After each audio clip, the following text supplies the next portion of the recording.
We have slain at least 100 adventurers, just like you.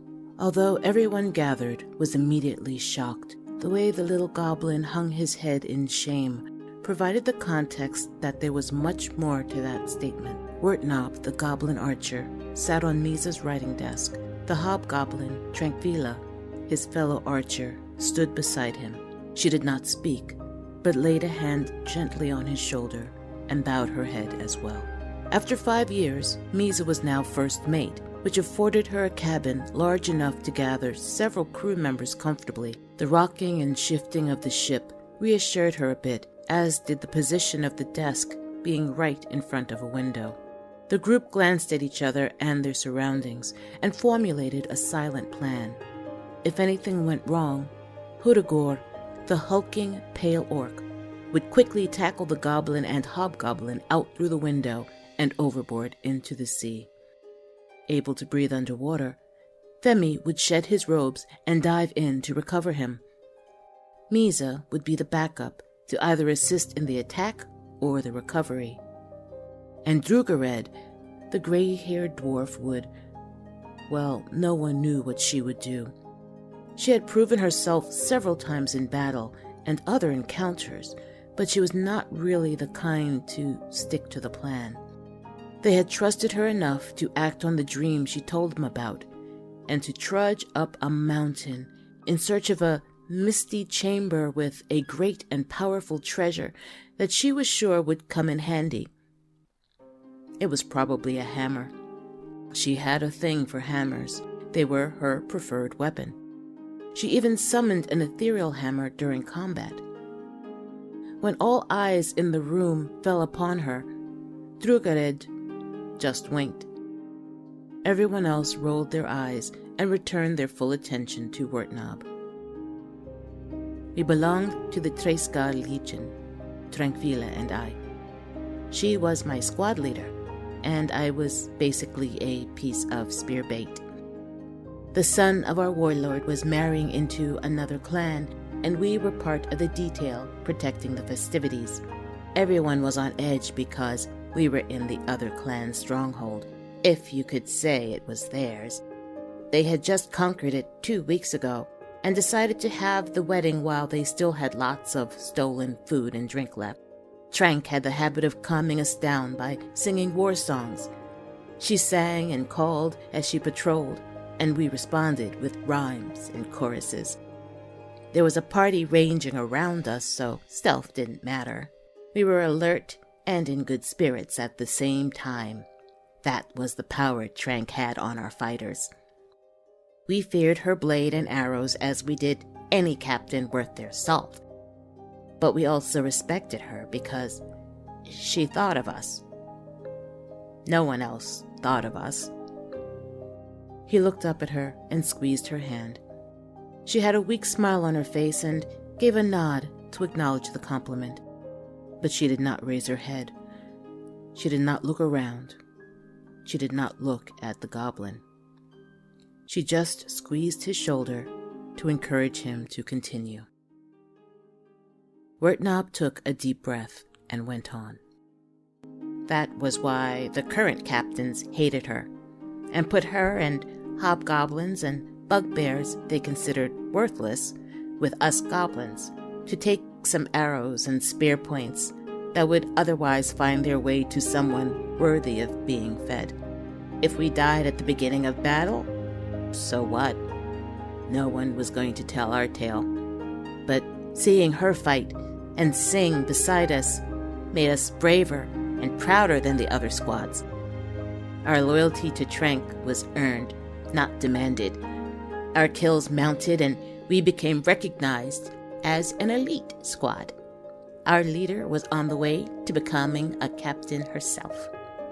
An old human woman, likely an enslaved resident of the captured stronghold, distributed meat and ale under the stern oversight of one of the other clan's bugbear guards. He pushed her and tripped her up as they got to each squad, getting cheers and laughter each time. They ridiculed and threatened her as she cowered. Great entertainment for all. When they got to us, there was no food left, and the bugbear struck the old woman to the ground, saying it was her fault because she was blind and deaf and did not pay attention, so they would have to go back to the kitchen. He laughed heartily, and his laughter was met with our silence. The echo of his laughter faded as his confusion grew. 3 of us goblins went to help her up, and the bugbear spat and raised his mace to swing at us, but Trank was upon him, with an arrow point touching his throat. "We are not cruel," she said, "nor are we weak. Go about your business. We will find food ourselves." We did not realize it until that moment, but what she said was completely true for all of us. We were the weakest of our legion, but together we were the strongest. We had all been the lowest of the low, and it was not entertaining to see others treated like filth for no other reason than they had lost a fight. The bugbear was startled. He backed away and dragged the old woman stumbling after him. We resumed our singing. The 3 that helped the old woman went out into the nearby forest and hunted some rats and rabbits and snakes to keep us fed for the night. After dinner, we had one final round of songs, then settled in to keep watch until dawn. As dawn broke, we saw a team of the other clan's guards approach us on wolfback. In the lead was the bugbear from the previous night. "You should have left the old woman be and let her bring you food last night," he said. He grinned widely. "Now you are the entertainment." The team set upon us and beat us, but they did not kill us. They tied us up and brought us into the stronghold proper. As we approached the main doors, morning had broken, and we could see that we passed members of our clan, vomiting, shaking, dying, and dead. During the night, they had slain our warlord, his children, and our captains. The warlord decided we would fight for their amusement. Trank and I were picked at random. They dragged us into a fighting pit and chained the rest of our squad in a nearby cage to make them watch. I did not stand a chance against her, but instead of raising her sword against me, she clanged a rhythm with her sword and shield. She spat in the sand in the direction of the throne. Then she took in a deep breath and sang. Her voice became a thundering growl that spat rhyming curses at the warlord and his family. I took up the rhythm with my own shield and sword and echoed her words while dancing around her, pointing at individual enemies in the crowd like the cruel bugbear. From the cage, our comrades began to stamp their feet and rattle their chains in rhythm and punctuation to her words. We threatened to kill them all, and we dared them to kill us. It was great. Trank had the big words. I think she would say, "Euphoric?" He looked up again and was met with a wide smile and an approving nod. Everyone had been stunned for a few moments and just listened and watched. I think they were impressed with our boldness in spite of themselves. Then the warlord began shouting furiously for his soldiers to shut us up. They drew swords, maces, and arrows and set upon us. Then she appeared. A darkness seeped in from all corners, and everyone stopped. The attack, the singing, the stomping, everything. A shadow formed behind the warlord's throne and then moved beside him. It looked like an old woman, but I could not see where her clothes ended and the shadows began. "Wise and noble warlord," she croaked. "These pitiful creatures are not worth the effort of killing. Give them to me in exchange for the brew I gave you last night. I think the payment is fitting for assistance with your grand elimination of a rival clan." The warlord accepted the deal. With his agreement, a shimmering portal opened, and 2 more old women came through it, one green-skinned and hunched, and one huge and partially naked with barnacles and seaweed clinging to her. With her was a thin, middle-aged man with vacant eyes. The warlord soldiers opened the cage and handed our chained squad to the man, who seemed to be able to handle them all with ease. He walked slowly back to the portal and they disappeared into the void. Only Trank and I remained. The shadowy old woman appeared directly in front of us. "Just one thing first," she whispered, and lightning quick, a bony clawed finger jutted out from the whirling shadow, and sleek as a fisherman's blade, the talons swiftly cut across Trank's throat.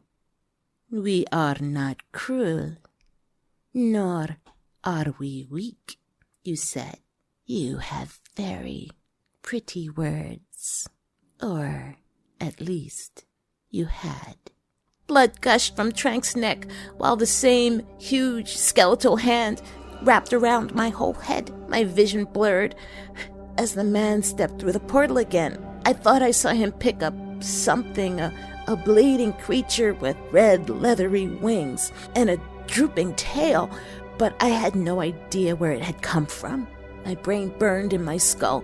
As pain racked my whole body, I felt like something larger than I was bursting its way out, and my bones were cracking and twisting to make room. And that was all I remembered, until we found ourselves in the vault of mist as monsters, with nothing but the drive to protect that hammer as fiercely as we would protect each other. My memory is hazy, but there was something important about that hammer. Something about evil and fae and cloud giants. We fought and killed mindlessly for years. No one has ever helped us before like you did. They both bowed deeply. You have our thanks and our service. Your mercy seems to have broken the enchantment. Now we only want to find our squad and save them from whatever befell them. But why did you show mercy? "Ahem," said Drugared. Everyone looked back at her. The hammer at her waist crackled with energy. "Will you stop saying mercy? Oh, damn." There was a rising hum, and suddenly the weapon glowed bright with a flash that made everyone look away. When they could look back, the huge hammer from the Vault of Mist was rotating right in front of Drugared, taking up any remaining space in the room. Everyone had to shift quickly to get out of the way. Misa looked back and forth between the giant hammer and Drugared. "Well, Drew?" she finally questioned. Drugared smiled sheepishly. Okay, she said. She whispered something to the hammer, and with another flash, it was back to normal size and shape, and clipped to her belt. A faint shimmer of energy faded across it. "So, I know a little bit about cloud giants. Can we get some chow before we get into it? And stop looking at each other like that. You won't have to throw me out the window."